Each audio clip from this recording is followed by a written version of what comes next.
하나님의 말씀 함께 보겠습니다. 하나님의 말씀은 시편 23편 1절에서 6절까지의 말씀입니다. 구약 성경 818쪽쯤에 기록되어 있습니다. 한 절씩 교독하고 마지막 절 함께 읽겠습니다. 시편 23편 1절부터 6절입니다.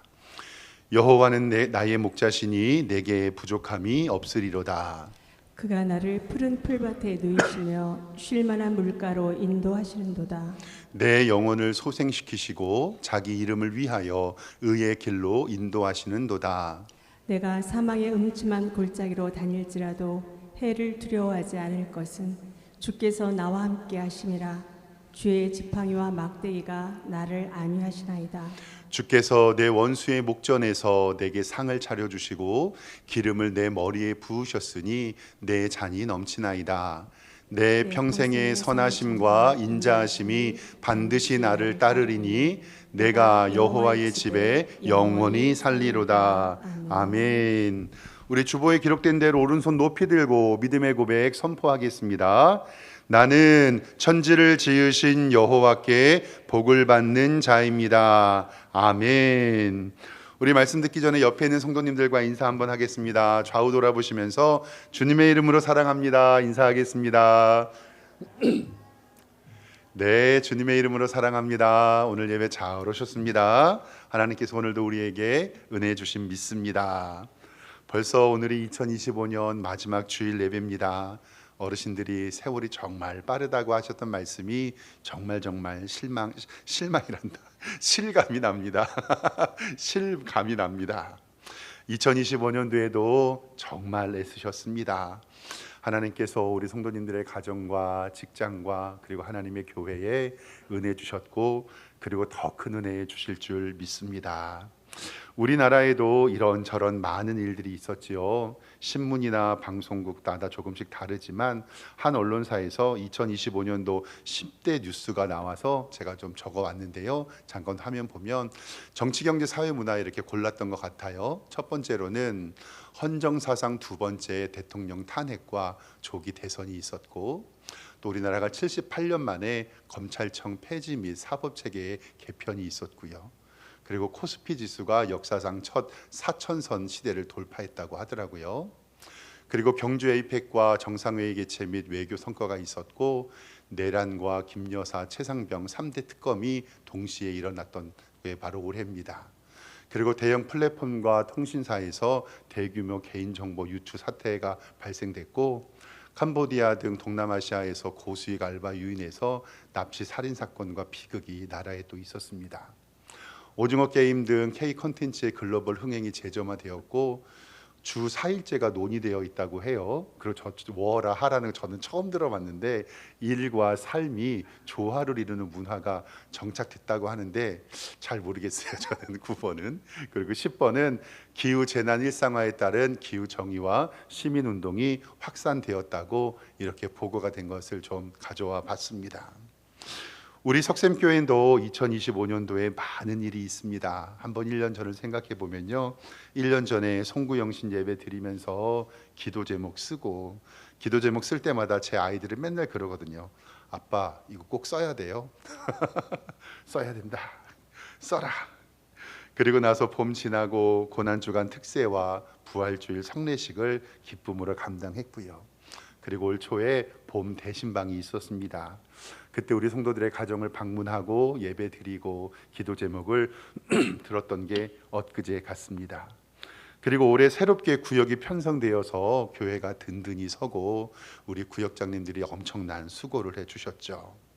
그리고 정말 감사하게 이 가을에는 특별 새벽기도회와 그리고 부흥회를 통해서 하나님의 은혜를 누렸습니다. 춥거나 날이 더운 여름과 겨울을 제외하고는 화요 전도가 늘 하나님 앞에 이루어져서 전도 사역을 감당했고, 화요일 날 저녁과 목요일 날 오전에 성경 개요 수업도 계속 진행이 되었습니다. 그리고 정말 감사하게 올 한 해 하나님께서 16명의 새 가족을 우리 교회에 보내주셔서 잘 적응하고 하나님의 말씀 듣고 있습니다. 1년 동안에 하나님께서 우리 교회를 지켜주신 은혜에 너무나도 감사하고, 이제는 2025년도에 결산을 앞두고 있고 내년도 예산과 계획을 세우고 있습니다. 우리나라에도 많은 일이 있었고 우리 교회도 그리고 우리 성도님들의 가정도 정말 여러 가지 사건들이 있었을 줄 압니다. 때로는 힘듦과 어려움이 있었고 고통도 있었습니다. 그런데 그때마다 하나님께서 인도하여 주셨고 우리를 보호해 주셨던 것을 우리는 믿습니다. 우리는 하나님의 은혜를 누리고 하나님의 사랑을 경험합니다. 올 한 해 지켜주신 하나님 앞에 감사하고 내년도도 기도하며 준비하는 복된 성도님들 되시기를 주님의 이름으로 축원합니다. 오늘은 시편 23편 말씀인데요, 너무나도 유명한 말씀이고 다 외우시는 말씀이시죠. 교회를 다니지 않는 사람들도 잘 아는 성경 구절입니다. 이스라엘의 통일 왕국의 가장 큰 영광을 누렸던 다윗 왕이 목자 시절을 생각하면서 하나님을 찬양하고 하나님을 노래했던 시가 바로 오늘 시편 23편입니다. 다윗의 노래를 통해서 2025년도를 마무리하고 하나씩 좀 은혜 누려보도록 하겠습니다. 우리가 시편 23편을 읽으면서 첫 번째로 반드시 생각해야 할 것은 나의 기쁨의 근원이 어디인가라는 질문을 해봐야 됩니다. 나의 기쁨의 근원은 어디인가? 이게 첫 번째 질문입니다. 2025년도를 되돌아보면 우리는 수많은 결핍과 그리고 모자람과 위기 가운데 있었습니다. 때로는 너무 아파서 울기도 했고 속상해서 하나님 왜 나만 겪는 고난이냐고 기도했던 적도 있습니다. 경제적 위기와 건강의 위기, 진로의 위기, 나는 부족한 것이 너무도 많은 것처럼 느껴졌습니다. 오늘 다윗도 왕이 되기 전에 목자로서 혼자 외로웠고 사울 왕에도 쫓기기도 했고 죽을 고비도 너무나도 많았습니다. 그런데 이 목자가 인생의 어두운 골짜기에서 오늘 말씀 23장 1절에 이렇게 하나님을 노래합니다. 성경 23장 1절을 보면 여호와는 나의 목자십니다. 그래서 나는 부족함이 없습니다. 할렐루야, 아멘. 하나님은 나의 목자가 되십니다. 그래서 나는 부족함이 없다라는 것은 만족하다라는 뜻입니다.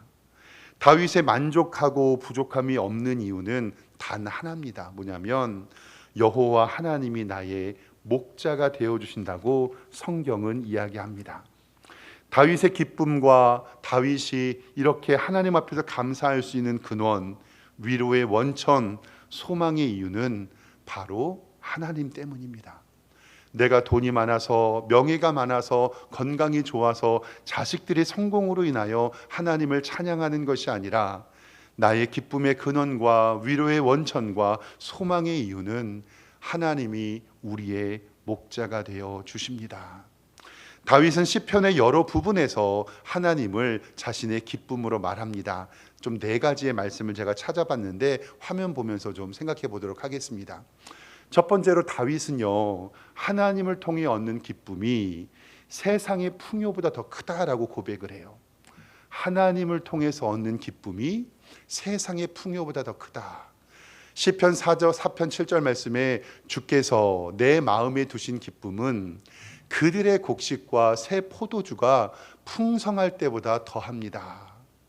이것은 우리의 세상에서 이야기할 때 무엇과 똑같냐면 연봉 2억을 받고 10억을 받고 100억을 받아도 하나님께서 내게 주신 기쁨이 나는 세상의 성공보다 더 큽니다라는 믿음의 고백입니다.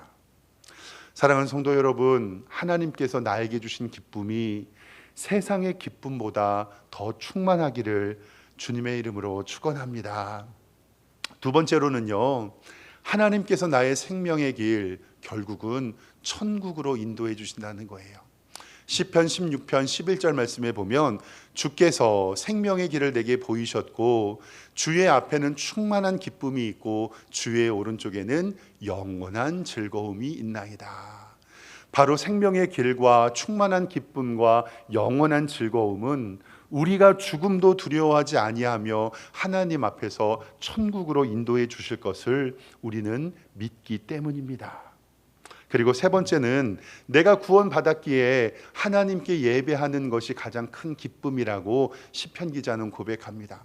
43절 4절에 내가 하나님의 제단에 나아가 나의 큰 기쁨이 하나님께 이릅니다. 하나님이여, 나의 하나님이여, 내가 수금으로 주님을 찬양합니다. 오늘 이렇게 예배에 나올 수 있는 것도 우리를 구원해 주신 하나님의 은혜가 우리에게 넘치기 때문입니다. 바로 하나님 앞에 예배하는 것이 가장 큰 기쁨입니다. 그리고 마지막 네 번째 다윗의 노래의 이유는요, 다윗이 하나님을 노래하는 이유는 하나님이 나의 구원자 되시기 때문입니다. 시편 51편 12절에 주의 구원의 즐거움을 내게 회복시켜 주시고 자원하는 심령을 주사 나를 붙들어 주소서. 저는 이 찬송의 고백이 참 재밌는데요, 우리는 우리의 구원의 기쁨의 즐거움을 잃어버릴 수 있을까요, 없을까요? 있다는 거예요. 맨날 우리가 하나님 앞에 구원의 기쁨을 누릴 수 없다는 거예요. 그러니까 시편의 기자도 주여 주의 구원의 즐거움을 내게 회복시켜 달라는 것은 우리가 잃어버릴 때가 많으니 내게 그 구원의 기쁨을 회복시켜 주시고 자원하는 심령을 주사 나를 붙잡아 주시옵소서. 여호와는 나의 목자시니 내게 부족함이 없습니다. 이 말의 뜻은 나의 기쁨의 원천은 어디인가? 나의 소망은 무엇인가? 나의 절대적인 위로는 무엇인가라는 이 질문입니다. 사랑하는 성도 여러분, 2025년도에 우리 성도님들은 언제 가장 기쁘고 언제 가장 위로를 받았고 언제 가장 행복하셨습니까? 며칠 전에 제 아이하고 제 아들의 친구랑 같이 밥을 먹었는데요, 자기들끼리 막 얘기를 하는 거예요. 쟤들끼리 야, 내가 올해 제일 기뻤던 거는 내가 너보다 영어 점수가 잘 나왔을 때라고. 그러면서 자기들끼리 얘기하는데 얼마나 귀엽던지요. 그거 생각하면서 우리 성도 여러분, 올해 여러분들이 하나님 앞에서 가장 기뻤던 적은 언제입니까? 돈 많이 번 것, 자녀들이 성공하는 것 기쁘죠. 그러나 예수님 믿는 우리들의 가장 큰 기쁨은 내가 예수님 믿어 하나님의 자녀 되었고 하나님이 나의 목자가 되어주신다라는 사실입니다. 그 기쁨 누리시기를 주님의 이름으로 축원합니다. 다윗 왕이 여호와는 나의 목자십니다, 이 말은 하나님을 통해 구원받은 기쁨이 세상의 풍요보다 크며 하나님께서 생명 주셔서 예배의 기쁨이 가장 크며 하나님이 나의 구원자가 되심을 성경을 통해서 말합니다. 그리고 우리가 예수 믿고 구원받은 것에 대한 모든 것에 감사할 수 있는 것은, 우리가 신앙생활을 하면서 믿음을 굉장히 강조하잖아요. 믿음은 바라는 것들의 실상이고 보이지 않는 것들의 증거고 믿음 없이는 하나님을 기쁘시게 못한다라고 믿음에 대하여 이렇게 강조하지만, 성경은 믿음의 결국 베드로전서 1장 9절에 이렇게 말씀하고 있습니다. 믿음의 결국은 곧 무엇이라고요? 영혼 구원이다. 아무리 이 땅에서 우리가 믿음 있다고 이야기하지만 믿음의 결국은 천국 가는 것이다. 6장 22절에 이제는 너희가 죄로부터 해방되고 하나님께 종이 되어 거룩함에 이르는 열매를 맺었으니 그 믿음의 마지막은 무엇이라고 얘기해요? 영생이니라. 이 땅에서 아무리 복과 은혜를 받고 성공을 했다고 하더라도 우리의 영혼이 구원받지 못하고 우리의 영혼이 영생하지 못하면 우리의 믿음은 헛것이라는 것이 바로 성경의 고백입니다. 우리가 이 땅에서 많은 것을 누리고 살아도 믿음의 결국은 영혼 구원, 우리가 죽어서 하나님 나라 가는 것입니다. 여호와는 나의 목자가 되어주신다는 것은 나의 구원이 예수님으로 인하여서 나는 세상에서 만족함을 얻습니다. 그래서 하박국 선지자는 나의 기쁨의 근원은 하나님이라는 고백을 하박국 3장 17절에서 이렇게 얘기합니다. 우리의 삶에 비록 무화과가 무성하지 못하고 포도나무에 열매가 없고 감람나무에 소출이 없고 밭에 먹을 것이 없고 우리의 양이 없으며 외양간에 소가 없을지라도 저 상태를 우리는 거지라고 얘기합니다. 거지. 근데 그 하박국의 선지자는요, 나는 여호와로 말미암아 즐거워하며 나의 구원의 하나님으로 말미암아 기뻐하리로다. 아멘. 물론 무화과 나무와 포도나무와 감람나무와 밭에 외양간에 우리의 소가 많으면 좋죠. 그런데 우리의 기쁨의 근원은 나의 구원의 하나님으로 말미암아 기뻐하신다라는 사실을 믿으셔야 됩니다. 우리의 첫 번째 기쁨은 나의 구원에 있고, 나를 구원해 주신 목자이신 예수님께서 우리를 인도하실 때 우리가 두 번째 복을 받게 되는 것입니다. 두 번째 복이 2절에서부터 5절까지 쭉 기록하고 있는데, 오늘 말씀 바라보면서 하나님의 인도하심을 믿으시기를 바랍니다. 하나님께서 지금까지 인도하였으니 앞으로도 인도하실 것을 우리는 믿어야 되는데요, 오늘 2절부터 좀 성경을 보면서 하나씩 보겠습니다. 2절에 보면 그가 나를 푸른 풀밭에 누이시며 쉴 만한 물가로 인도하시도다. 내 영혼을 소생시키시고 자기의 이름을 위하여 의의 길로 인도해 주시도다. 아멘. 우리나라에는 양을 키우는 지역이 잘 없지요. 한 10년, 20년 상간에 강원도의 양떼 목장 그런 것들이 좀 유행을 해서 이제 양들을 보기도 하는데, 양의 특징을 우리가 잘 몰라요. 그래서 저도 키워본 적이 없어서 주석이나 책을 통해서 양의 특징을 알아보았는데, 양치기들이 목자들이 공통적으로 하는 말은 양은요 진짜 머리가 나쁘대요. 고집이 세고 어리석고 멍청하대요. 그리고 보호자, 목자가 없으면 스스로 몸을 보호할 수도 없는 나약한 존재라고 합니다. 양은 절대로 스스로 눕지 않는다고 합니다. 배가 부르고 안전하다고 느낄 때만 비로소 눕는다고 하는데, 바로 옆에 목자가 있어야 눕는데요. 성경에 그가 나를 푸른 풀밭에 누이시며 쉴 만한 물가로 인도하신다라고 이야기하는 것은, 양이 아주 만족하고 목자가 내 옆에 있으며 배가 부르며 안전한 상태일 때만 푸른 풀밭에 눕고 쉴 만한 물가에서 물을 마신다고 합니다. 내 영혼을 소생시킨다라는 이 소생의 단어는 거의 죽어가던 상태를 살리는 것. 양은 뚱뚱해지거나 털이 자라서 감당 못할 때가 있는데, 다음 사진 잠깐 보여주시면요, 저건 양이요 5년 동안 털을 깎지 않으면 저렇게 된대요. 근데 다른 동물들은 다 털갈이를 하는데 양은요 저렇게 하고 있다가 털이 무거워지면 저게 한 25kg쯤 된대요, 이 양모가. 그래서 어떻게 되냐면, 다음 사진 보여주시면 이렇게 양이 꼬꾸라진다는 거예요. 또 다음 사진 보여주시면 이렇게 양이 꼬꾸라지는데, 저 양이 꼬꾸라지면 자기 스스로 일어날 수가 없는 거예요. 내 영혼을 소생시키시고 자기 이름을 위하여 의의 길로 인도해 주신다라는 말은, 양이 저렇게 꼬꾸라졌을 때 스스로의 힘과 능력으로는 일어날 수가 없는 거죠. 그때 목자가 저 양을 잡아서 이렇게 세워줘야 그 양은 살아날 수가 있다고 합니다. 설교를 준비하면서 유튜브 영상에서 양이 꼬꾸라진 것을 한번 본 영상이 있는데, 그거 잠깐 영상 좀 보도록 하겠습니다.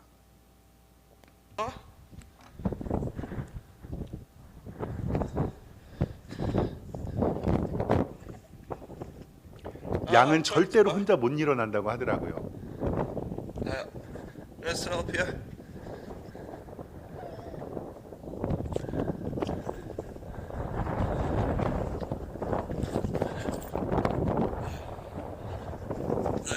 Come on.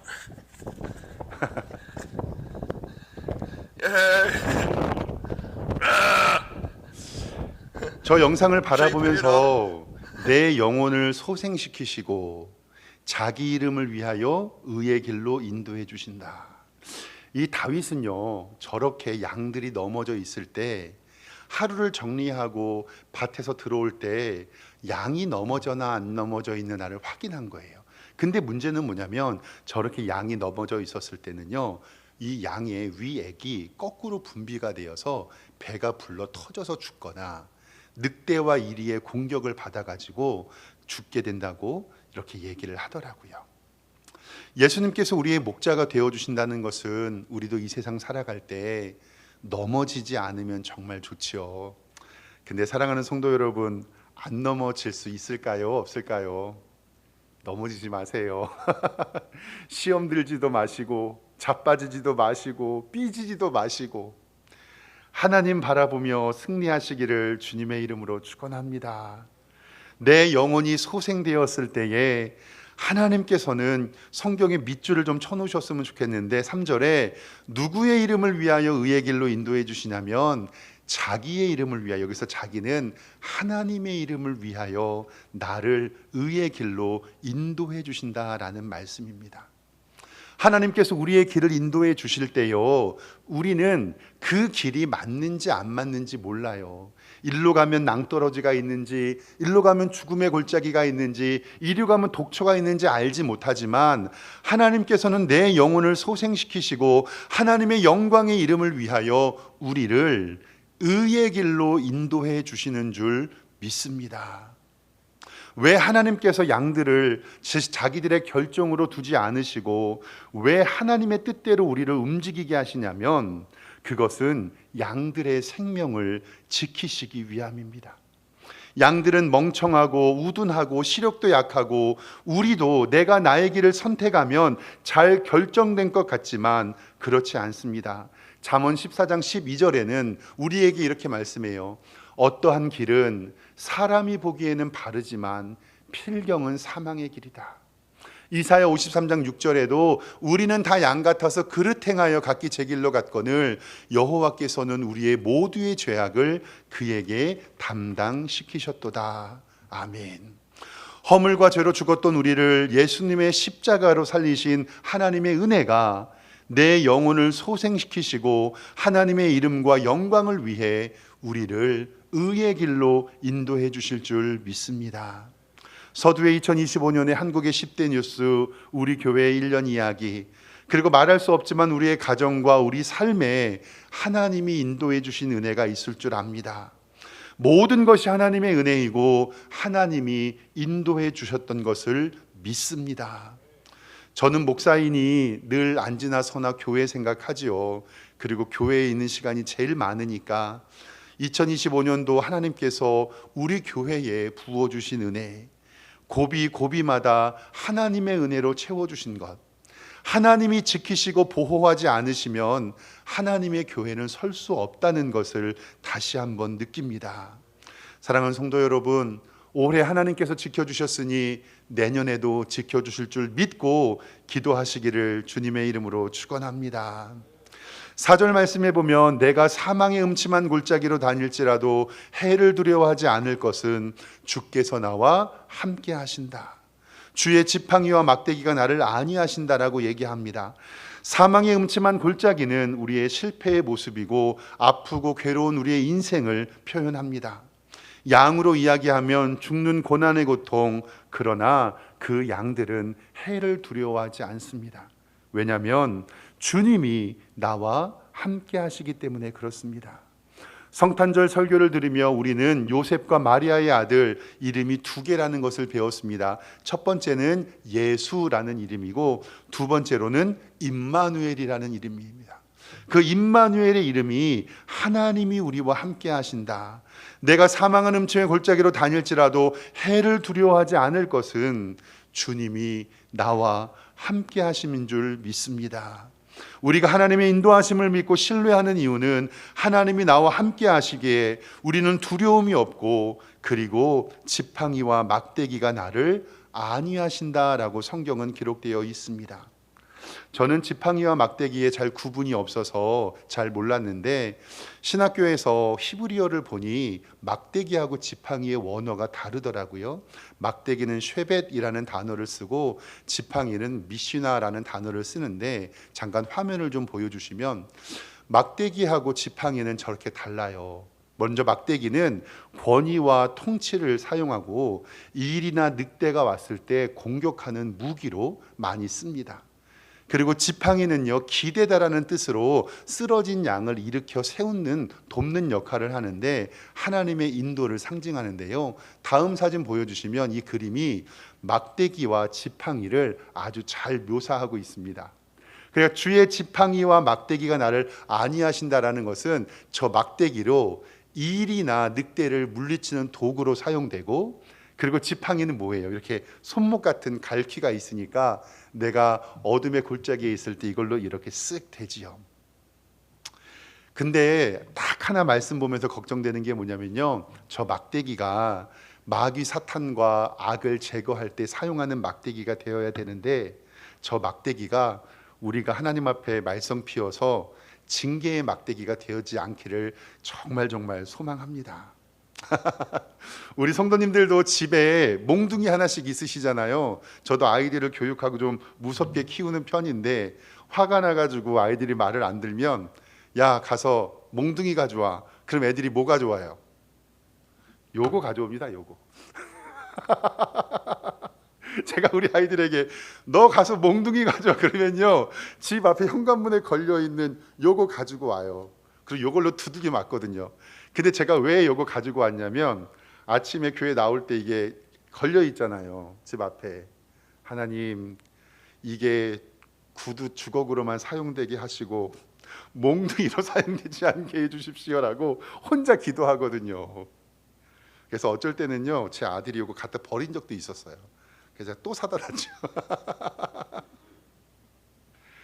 주의 지팡이와 막대기는 나를 보호하는 기구로 사용돼야지 그 지팡이와 막대기가 나를 채찍질하는 도구로 사용되면 안 된다는 것입니다.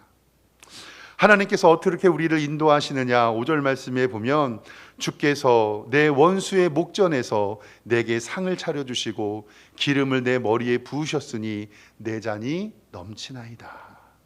내 원수의 목전에서 상을 차려주신다는 것은 우리가 어떠한 노벨상, 대상, 금상 이런 상이 아니라 밥상을 얘기하는 거예요. 밥상.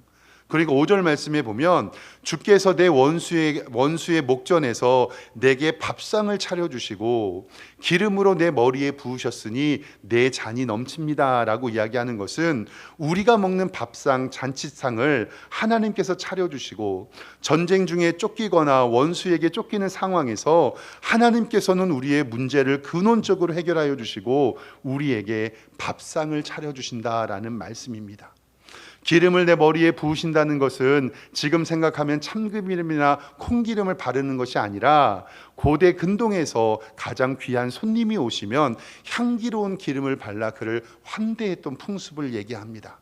또한 양들이 상처가 이었을 때 그 기름을 발라서 치료했던 치료 방법 중에 하나가 바로 기름을 바르는 것입니다.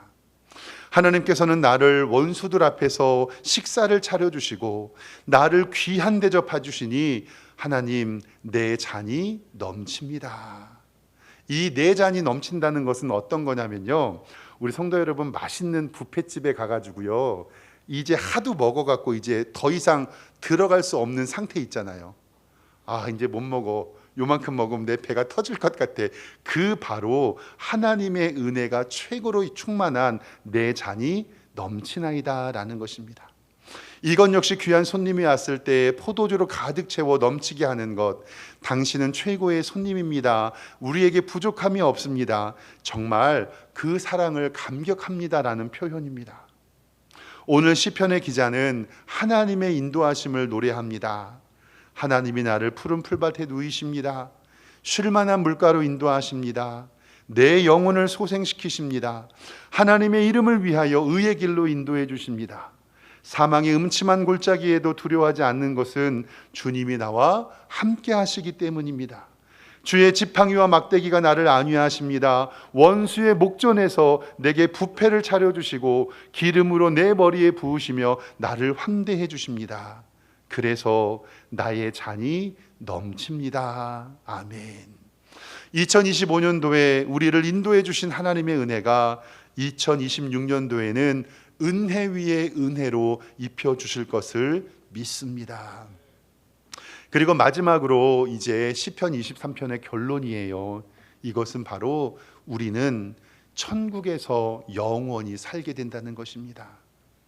예수님이 나의 목자가 되시는 마지막 소망과 기쁨은 6절이 결론인데요. 6절에 내 평생의 선하심과 인자하심이 반드시 나를 따르리니, 내 평생의 선하심과 인자하심은 하나님을 바라보는 선하심과 하나님의 끝없는 사랑이 나를 따른다는 뜻이에요. 그런데 내가 마지막 결론이 뭐예요? 여호와의 집에 영원히 살리로다. 아멘. 그 여호와의 집은 하나님께서 우리를 예비해 두신 천국입니다. 우리 인생의 최후의 목적지는 천국에서 영원히 살 것을 우리는 믿습니다. 이것이 바로 여호와가 나의 목자이신 가장 중요한 이유입니다. 바로 우리는 여호와의 집에 영원히 살 것이고 믿음의 결국은 영혼 구원이라고 말씀하셨던 이유가 여기에서 이루어집니다. 요한복음에는 예수님이 자기를 직접 소개하는 7개의 자기 증명이 있는데 요한복음 10장에 예수님은 스스로를 선한 목자로 소개합니다. 요한복음 10장 11절에 이렇게 기록이 되어 있습니다. 나는 선한 목자라. 선한 목자는 양들을 위하여 목숨을 버리거니와 삭구는 목자가 아니다. 양도 제 양이 아니라 이리가 오는 것을 보면 양을 버리고 달아나나니 이리가 양을 불어가고 또 해치느니라. 아멘. 삭군 목자라고 이야기하는 것이 어감이 좋지 않잖아요. 꾼이 들어가니까. 저도 어렸을 때 삭군이라는 말이 나쁜 말인 줄 알았어요. 근데 이 삭이라는 것은요, 나쁜 뜻이 아니라 일한 데에 대가를 주고 보수로 주는 돈이나 물건을 이야기하고 어떤 물건을 사용한 대가, 즉 품삯, 차삯, 삭시 얼마예요 라고 얘기할 때 좋은 단어입니다. 근데 여기에서 삭구는 목자가 아니라고 이야기하는 것은 어떤 뜻이냐면 목자가 일이 있어서 잠깐 아르바이트 목자를 세워가지고 나 일이 있는데 잠깐만 지켜줘, 내가 일 좀 보고 올게. 그때 이 아르바이트 목자는 이리가 오거나 늑대의 공격이 와서 자기의 목숨이 위협이 있을 때 어떻게 된다는 거예요? 도망간다는 거예요. 근데 선한 목자이신 예수님은 도망가지 않고 그들을 위하여 목숨을 바쳐 지켜주신다는 말씀입니다. 요한복음 10장 14절 말씀에 나는 선한 목자라. 나는 내 양을 알고 양도 나를 아는 것이 아버지께서 나를 아시고 내가 내 아버지를 아는 것 같으니 나는 양을 위하여 목숨을 버리노라. 아멘. 선한 목자 되신 예수님께서 양을 위해 목숨을 버리신 것은 십자가에 죽으셔서 우리를 구원하신 그 은혜입니다. 그래서 우리는 예수님 믿으면 천국 갑니다. 아버지의 집에서 영원히 우리는 거할 수가 있습니다. 2025년도를 마무리하면서 시편 23편을 보며 여호와는 나의 목자시니 내게 부족함이 없습니다 라는 말씀으로 한 해를 마무리 집니다. 사랑하는 성도 여러분, 하나님이 여러분의 기쁨의 근원이 되십니다. 지금까지 인도해 주신 하나님이 내년에도 인도해 주실 것을 믿습니다. 그리고 우리는 목자 되신 예수님과 그 천국에서 영원히 살 것을 믿습니다. 3일 남은 2025년도 잘 마무리하시고 송구영신 예배 때 기쁨으로 하나님께 영광의 예배를 드리기를 원합니다. 기도하겠습니다. 하나님 아버지, 에베네셀의 하나님, 지금까지 인도해 주신 하나님을 찬양합니다. 우리의 목자가 되어주시고 우리를 푸른 초장으로 인도하여 주시고 하나님의 은총 아래 거하게 하여 주시옵소서. 25년도를 믿음으로 잘 마무리하게 하여 주시며 하나님의 충만한 은총이 우리 성도들에게 넘치게 하여 주시옵소서. 예수 그리스도의 이름으로 기도드리옵나이다. 아멘.